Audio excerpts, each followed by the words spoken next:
प्रणाम मित्रों। तो जैसा कि हम लोगों को पता है कि यूजी 6 सेमेस्टर हिंदी ऑनर्स के कोर 13 के अंतर्गत आप लोगों को जनसंचार के विषय में पढ़ना है। तो आज हम लोग जनसंचार को विस्तृत रूप से पढ़ेंगे। पहले हम लोग जनसंचार की परिभाषा को देखते हैं। किसी भी माध्यम से बड़े जनसमूह तक सूचनाओं का आदान प्रदान ही जनसंचार कहलाता है। जनसंचार माध्यम में संचार शब्द की उत्पत्ति संस्कृत के चर धातु से हुआ है, जिसका अर्थ होता है चलना। अर्थात सरल भाषा में हम लोग समझे तो जिन माध्यमों से सूचनाओं का आदान प्रदान होता है, अर्थात सूचनाएं एक जगह से दूसरे स्थान तक पहुंचाई जाती है, उसे हम जनसंचार कहते हैं। जनसंचार से तात्पर्य उन सभी साधनों के अध्ययन एवं विश्लेषण से है जो एक साथ बहुत बड़ी जनसंख्या के साथ संचार संबंध स्थापित करने में सहायक होते हैं। हम लोगों ने जनसंचार की परिभाषा को देख लिया है। अब हम लोग जनसंचार माध्यमों के मुख्य उद्देश्यों को देखेंगे।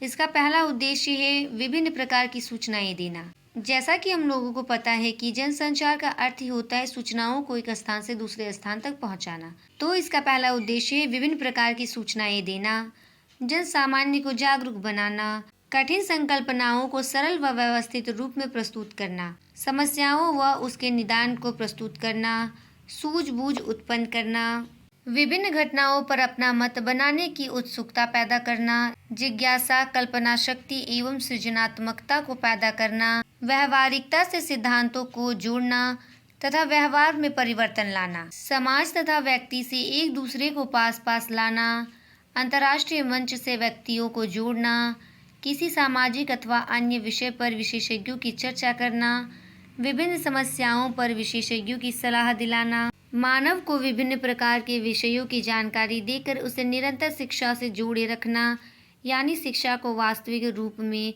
आजीवन शिक्षा का रूप देना, जन सामान्य को सामान्य कानूनी शिक्षा, पर्यावरण शिक्षा, विकलांगों की समस्याओं व शिक्षा की जानकारी देना, ऐसे स्थानों, कार्यों, वस्तुओं से जनता को परिचित कराना जो उसकी पहुंच से दूर है। अर्थात जनसंचार के इतने सारे उद्देश्य हैं।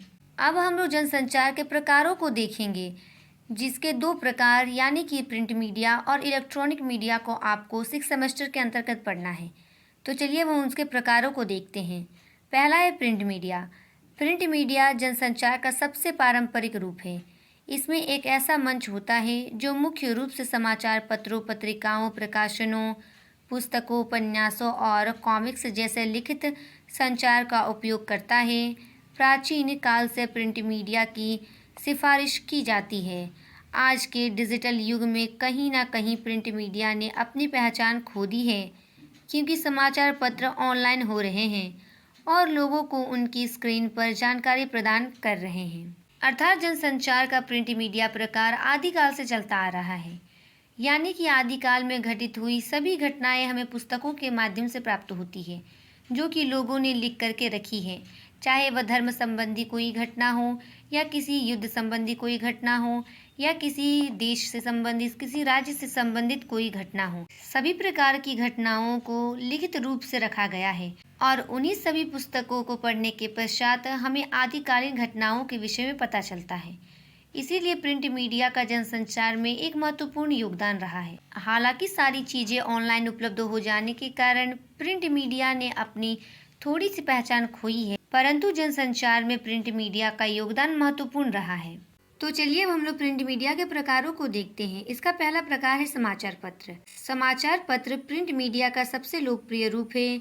वे आमतौर पर घर पर वितरित किए जाते हैं या न्यूज स्टैंड पर उपलब्ध होते हैं और लोगों के एक बड़े पैमाने पर जल्दी से पहुंचाने के लिए यह सबसे सस्ता तरीका है। विभिन्न प्रकार के समाचार पत्र विभिन्न ऑडियंस को पूरा करते हैं और कोई विशेष श्रेणी के अनुसार चयन कर सकता है।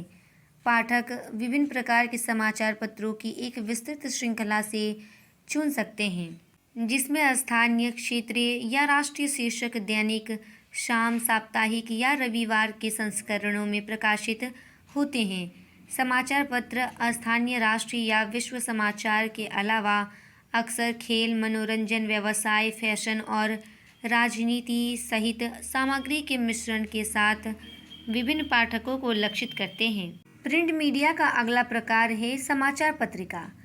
हम लोगों ने पहले देखा समाचार पत्र, अब हम लोग समाचार पत्रिका को देखेंगे। न्यूज़लेटर एक प्रकाशन है जो ज़्यादातर एक मुख्य विषय को कवर करता है। कभी कभी लोगों को समाचार पत्र के लिए सदस्यता लेनी पड़ती है या कई बार वे मुफ्त भी होते हैं। न्यूज़लेटर्स आमतौर पर पड़ोस, समुदायों और उस विशेष विषय या घटना के बारे में रुचि रखने वाले समूहों के लिए सूचना स्रोतों के रूप में उपयोग किए जाते हैं। उनका उपयोग प्रचार के उद्देश्य, राजनीतिक अभियानों या कारणों के लिए भी किया जाता है।